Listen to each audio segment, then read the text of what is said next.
So Hasbro revealed the last two figures in their wreck&rule Legacy collection that are all available up for pre-order on Amazon right now.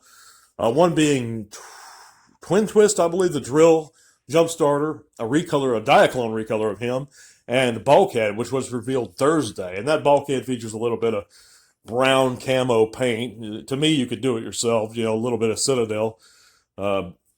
And you basically got that figure, and it'll probably be a cleaner paint job if you custom one up yourself, if you want a Bulkhead all camoed out. Excuse me. But, and I wasn't too impressed with these reveals in general. I did like the Twin Twist and the Springer. But other than that, I just don't think they were needed. With the Jumpstarter guy, we haven't had that mold since Titan's return. And it was a rarer mold to find, at least for me. I never saw one around here to begin with. So I get that release. That's needed. It's an interesting update on the color, even. But, and even with Springer, because he's a main character, and we haven't received a version of that figure in a long time, since Siege. Really the beginnings of Siege. But again, I wanted to touch on something I've gone over the past few days, or I touched on the past few days a little bit, and that's repaints. Hasbro's been doing repaints since the beginning of the Transformers, but how much is too much? When should they make repaints, and when shouldn't they? Is there a line to be drawn here?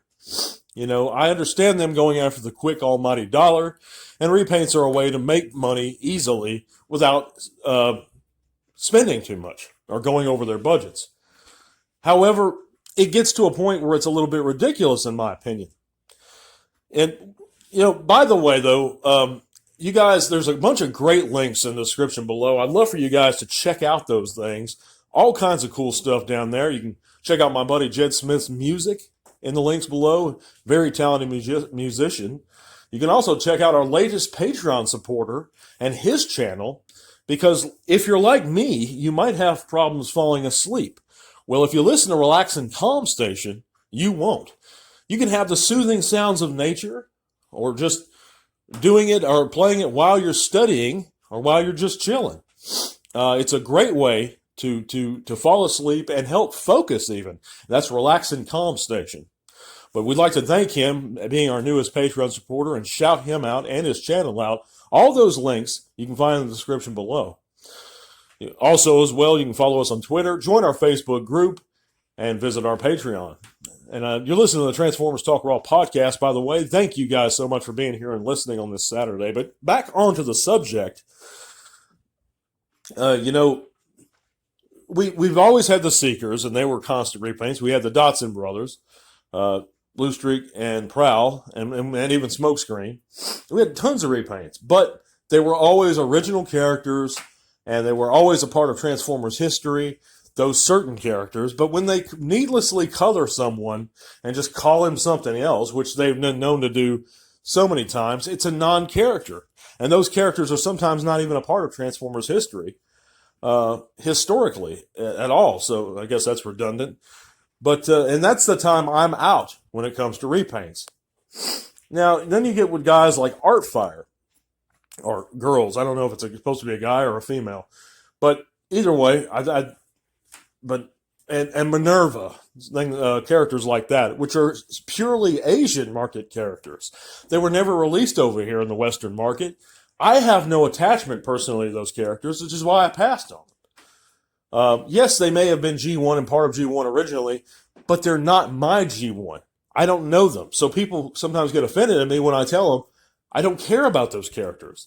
That's why I hate them, because they represent something that I don't know. So I don't call them G1. I didn't grow up with them. I never saw them in the cartoon. I never seen them even in the comics, to be honest with you. They may have been there, but I didn't see them. The Marvel comics, that is. But so I don't think you can blame me when it comes to that stuff. But to me, they seem like, even then, cheap cash grabs. But then you get characters that just have no history at all within the any Transformers continuity, and it's just a recolor. Or it's a Diaclone color that decided to remake, give it a name, and push it out there in Legend Select's line or anywhere else. And that's very cheap to me. But that's something Hasbro does do, and they're going to continue to do it most likely. But they're not going to get my money that way, I can tell you that. Like all these wreck-and-rule collection guys, I'm going to pass on, except for the Diaclone guy, whichever one. I get them confused. Like I said, I want to say it's Twin Twist is the drill. But I could be wrong. But, I don't think it's worth it, fellas. I really don't. I'd like to hear your opinions in the comments. If you can leave them below, let me know what you guys think. Maybe we can get a dialogue going. By the way, hit that thumbs up button and be sure to sub if you're not. Appreciate you guys being here and supporting the channel again. Hope your Saturday's going well, by the way. We're going to have some more shorts up soon. I'm going to do that redrawing or that contest entry for the Legacy drag strip real soon, guys. Just been real busy with work and so forth. But yeah, appreciate you guys being here. We're going to be back on Monday with another segment. God bless you guys. Until all are one. By the way, guys, do you enjoy good music? How about a good southern rock with a jazzy sound? Then check out my friend Jed Smith Music on Instagram, holler at him on Facebook, or check out his music itself on Apple Music. Those links can be found in the description below. He has a great new single out called Bury Me, and it is the jam, guys. Been knowing him for many years. Very talented guy. Check out his stuff. Thanks. This podcast is made possible in part thanks to the amazing support of our patrons. Click the link to our Patreon in the description below if you'd like to help keep Tea Talk Raw going strong.